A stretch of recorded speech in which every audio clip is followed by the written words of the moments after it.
is Katrina vanden Heuvel, the editorial director and publisher at The Nation magazine. TheNation.com is the website. Also writes a weekly column for The Washington Post. Katrina's Twitter handle is Katrina Nation or @TheNation. And Katrina, welcome back to the program. And you've got this piece by Tariq Ali in the current issue of The Nation, I believe it is absolutely brilliant. The War on Terror, 20 Years of Bloodshed and Delusion.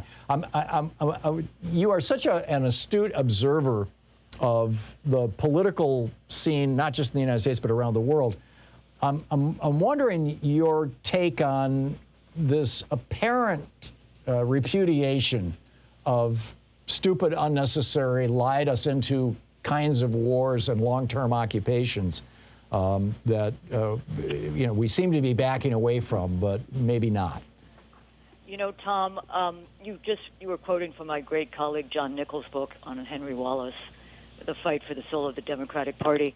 You know, the nation was founded in 1865 by abolitionists, and if there's one cross thread throughout the history of the nation, it is the belief that military misadventures abroad, occupation of countries we don't know their history, we have no right to remake their country, doesn't lead to a real democracy at home. And I think that on this 20th anniversary of 9/11, the ability to have a reckoning without vengeance, but a reckoning, a rethinking, a reimagining of our security and what we mean by security would be so vital, because we have squandered resources in the search for security. And as I think Tariq Ali writes, you know, the blowback, the creation of more terrorists as a result of the global, quote, war on terrorism.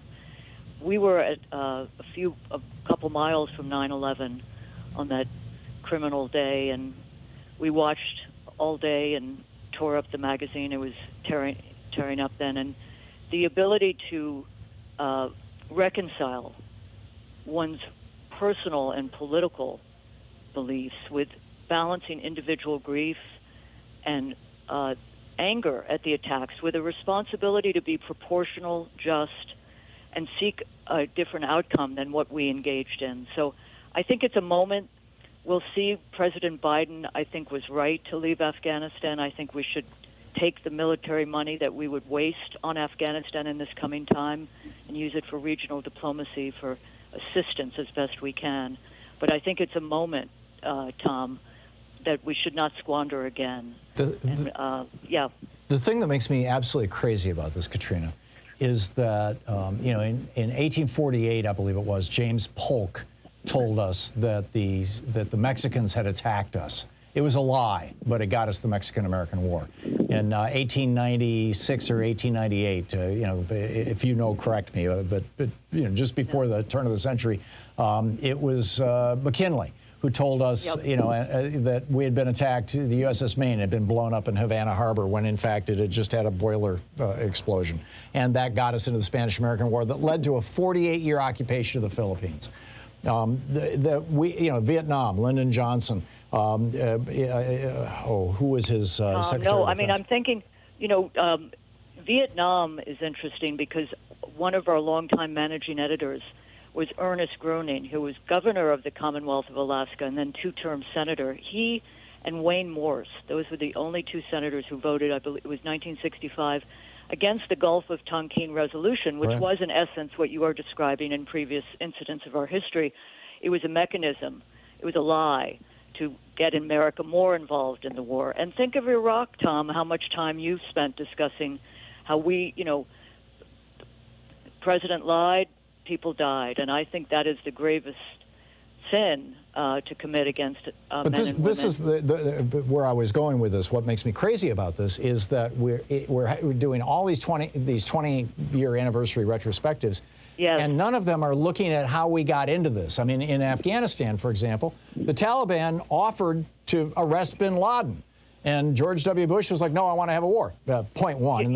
Tom, I titled a column in the Post a week or so ago. Let's look at how we got in, not got out. Exactly. How one gets out of a war is, the footage was horrifying, but a year before, Tom, the national networks, and majority of Americans still get their news from the nightly networks, has spent about 5 minutes on Afghanistan.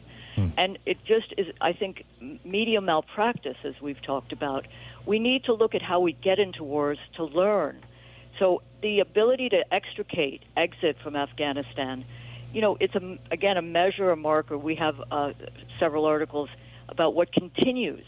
The global war on terror is not over. The bases, 800 or so U.S. bases around the world, policing the world. And, I think the notion of indispensable nation, which Madeleine Albright coined, should be retired. I think we do better as a leader among many and would do a lot of good to get our own house in order. And I think there's a moment here now to think of a new kind of approach to the world. It's not isolationism, but it is approaching the world with restraint and humility, if we can bear that. But I think it would lead to more security, and it would be a better world if we cooperated and focused on human security, which, is at stake in this next period, Tom, as you know, the $3.5 trillion. I mean, think of what is poured into the military. I gather Republicans are trying to add $25 billion to the National Defense Act, which is coming up. We should take those resources and invest in our people's security and well-being, and not isolate ourselves from the world, but engage as a true partner. Arnold Toynbee is said to have said, when the last man who remembers the horrors of the last great war dies, the next great war becomes inevitable. It's like, we glorify war. I'm wondering if, and we seem to keep repeating these mistakes, but a large part of it, as you point out, is because we are the empire, right? The world empire right now. Is there an example in the United Kingdom that we should be paying attention to and talking about? In the early 20th century, they basically decided to get out of the empire business and retreated to largely their little island. You're right about that, Tom, but I'll tell you, one of the, because the anti-communist Cold War descended like an iron curtain so quickly, what was lost was Roosevelt's belief in the importance, imperative of decolonization.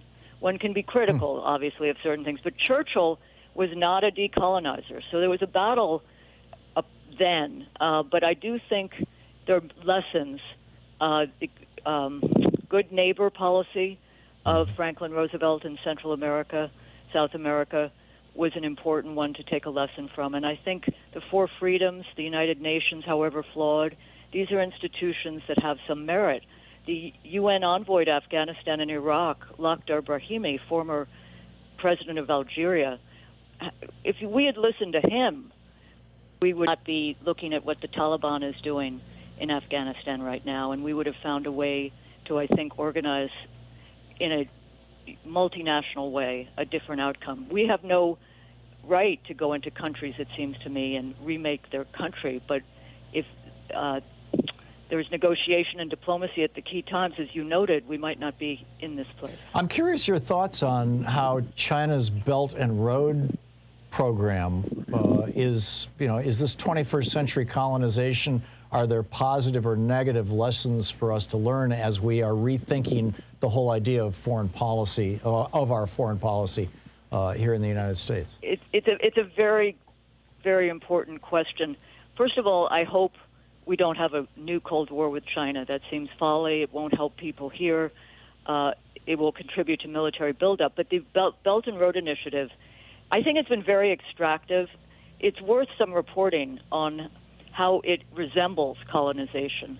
But China is in many countries, and I believe is into Afghanistan now in a substantial way. Yeah, and when I was in South Sudan, they were all over. They were all over the place. Is that right? Yeah, I don't think they're loved, but that's not the mission here. But it is something to look at.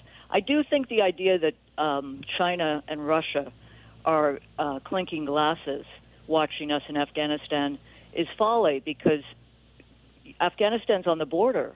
All these, Kazakhstan, Tajikistan, and the drug smuggling and the poppy, narcotic smuggling, this is not something that is going to lead to a stability. And I think there's real fear. But China is, with the Belt and Road Initiative, it's a very good question about the margin between colonization, 21st century, and contribution to the development of other countries' economics. And cooperation. And just to kind of close this, I love talking with you, Katrina. I think of you as one of the great minds of our century. Please. And or of our era. What are your thoughts on, on this 20th anniversary? What would you leave our listeners with and our country with, as you could? The great historian Eric Foner wrote in the issue that we put to bed immediately after 9/11 that at times of crisis, the most patriotic act of all is the unyielding defense of civil liberties of dissent. I think that is an important lesson. Criticizing government in wartime, which Barbara Lee, we had an interview with her in our issue after 9/11 the week after, had security detail for weeks and months. I think it's important that people understand that war must be the very, very, very last alternative before every other means is exhausted, and why people are fearful of peace, which is not just the absence of war, but the absence of justice. I think the idea of peace is one that could be rehabilitated in terms of our times, and I leave you with that. Powerful stuff.